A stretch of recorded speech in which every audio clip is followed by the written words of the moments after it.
After a quarter of a mile of walking on the four-wheel drive road here in Rock Creek, you come up to this section of road here that is temporarily a stream. You can see the bucking rail. Right here is where the trail starts. Take note of the T-stakes. There are none anywhere else. Maybe 75 yards up the trail, you can see the wore out road. Now trail goes through there, but then right in the center, these little clump of trees right behind them is an old cut ski run from back when Rock Creek was a ski area. They both go to the same area. This way is a nice, soft, easy kind of shortcut off of all the rocks and nests and into the road. Yeah, pretty good year for snow. The trail now has water, but not for very long. This is a very cool trail. Almost nobody uses it. You see there's two blaze marks. The trail forks right here. So that way, continuing up, traversing is the route. This way takes you to some kind of marker, which I'm going to go up there because I'm still trying to identify what it is and maybe somebody else can. Okay, so here is this marker. I found this last summer. I have no idea what it is. And it's propped pretty well. You can see it has US and a little tent-like thing. So, I don't know. It's pretty solid. Doesn't move. So, if anyone knows what that is.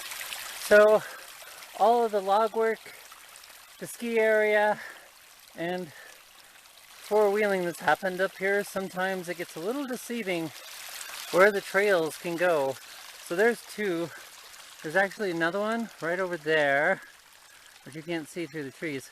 But I'm pretty sure that's the way I normally go, is up there. But it doesn't matter because I know exactly where I am, so I'm just cruising. Well, it appears I lost the trail. Doesn't matter. I know where I'm going, but you know, now I'm just bushwhacking. Snow. Still haven't found the trail. I thought it was the trail, but it's not. So I'm just going up. Oh hey, look at that. There's a big snowdrift down there. Oh, this just looks like really good skiing. I noticed that this last winter when I was up here on snowshoes, which was a terrible crime. But I tell you what, even though I wasn't on the trail, I was right next to the trail. So here's one of my blaze marks, and I can see another one down there. So, okay, I have officially made it up onto Pony Pass. I don't know for sure it's technically Pony Pass, but that's all I've ever known it as. And if you follow that arrow, which it is a trail, not much of one, but it is, takes you to Bunt School and Camp Dick. So it's pretty awesome. But I'm going to go that way because that takes me up onto the ridge I want to be on. And eventually I will come out of that forest right there. So there's a really awesome bog down there with some pondage and whatever. So this section of the forest has a little bit of log debris, so requires a little bit of log hopping and log walking, whatever. There's not too much of it. It's just to the top of this ridge and that's it. Well, the question today is not if I get rained on, but when I get rained on. It's definitely gonna rain. How soggy am I gonna be? On the ridge now. Pretty awesome ridge. Cool stuff going on up here. Starting to experience a little more snow. And that's probably all I'll experience. I won't have to walk through any today. But this is like, seriously, an awesome ridge. Love this ridge. Wish I could spend more time up here. Okay, no post holing. It's actually pretty hard snow, so like kick and step and steps and standals is kind of interesting, but not unheard of. Yeah, snow travel is good today. I like it. You see Meeker through the trees. You can't. I can. This is pretty sweet.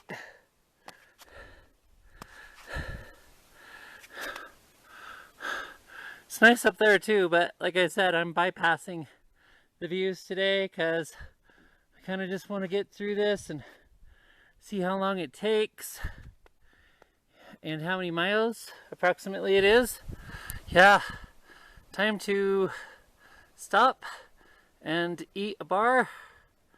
Pretty good place to stop, I think. Longs and Meeker way over there. Oh, and Twin Sisters and Cinderella Peak is over there too. Yeah, for sure one of my favorite hikes up here. Can kind of look down on my home. So that is Ellen's Park down there, pretty cool. Twin Sisters, Cinderella Peak, all kinds of peaks that I'm not going to name off because I'm moving and a grooving. St. Vrain Mountain, I couldn't even tell you how many times I've skied that mountain. Maybe 100, I don't know. Look at how deep this snow is.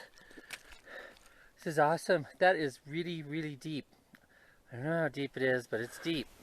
Yes, the joy of no trail. You just kind of go where you can. Find really cool places to go through. Look at really cool rocks. And old burned out trees from fires many, many years ago. So you get to this point on this ridge where it kind of goes in two different directions to the trained eye. So one direction goes over there and the other direction goes straight through there over towards St. Vrain Mountain. This is where I like to drop down into the forest and head down towards the St. Vrain Glacier, Camp Dick area. I don't go down that far because it shelves off about a half a mile down this hill, and then I traverse back over and come up the Pony Pass Saddle. This is just so freaking cool. I mean, look at this forest. I mean, you just kind of go wherever. It doesn't matter. Nothing is dictating where I'm going. Nothing. It's just wide open, endless and free. No obstacles, mellow, not overly steep. Very cool. Or as I would like to say, epic. Some mild steepness through here, but it's not too bad. It's really quick, pretty clear, pretty short. Normally I would head off in that direction, but I kind of want to go around the bog today, and so I'm going to continue going down, and with any luck I do it right, because I never really know exactly where I'm going. I just have an idea. I have found that if you don't mind a little dampness on your backside, moss is a pretty good place to sit down and eat lunch. Yeah, this is like the perfect spot on a cool day.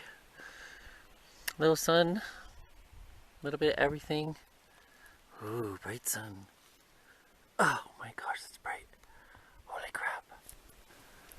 So one of the problems going through the bog is that trees tend to fall over pretty easily. It's really soggy, of course, and it gets really thick, so it can be very difficult traveling. So one has to exercise caution, like when they're walking on really wobbly logs, not to fall off, twist an ankle and die. So here we go. This seriously is just gonna get worse. I'm going to be trying to find dry spots where there is no dry spots. And I'm going to be going through the darkness of the forest trying to survive the mosquito bites and elk poop. Yeah. Oh my gosh. There's a huge tree down over there. Yeah. It's like around one tree and the next tree. Careful not to fall in anything. Look at that tree. Big tree. I might have been on that tree once. Looks familiar. Right? Oh, it's many trees. It's not just one tree. There's probably like 10 trees attached to that clump of dirt. Alright, time to put the camera away and make my way through this mess. What an exciting adventure. I love this. Oh, there's multiple clumps of trees going on. You can't see them with this crappy camera. Nature's form of anarchy. All these trees. Down. Oh, I'm stuck. Oh. And I can't get over there. I want to go over there. I can't. It's too insane. There's no way I can go through there. There's a lot of flowers. You can't see them because I have this crappy camera.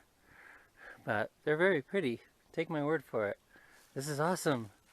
There's so many trees have come crashing down. Cool. I made it through the bog. It'll be semi-dry sailing for a little bit. You can see some of the bog water comes out here. Not all of it. This is a really big bog back here. Several hundred acres at least. The down trees are still a problem, but they're not going to be nearly as bad as what I just went through until I get to the other side of the bog. And then the trees are pretty crazy again. So here's a little glimpse of the bog.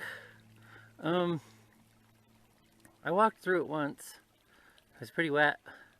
A lot of mosquitoes. It was pretty awesome though. It was worth all the mosquito bites. Because how often do you get to walk through something like that?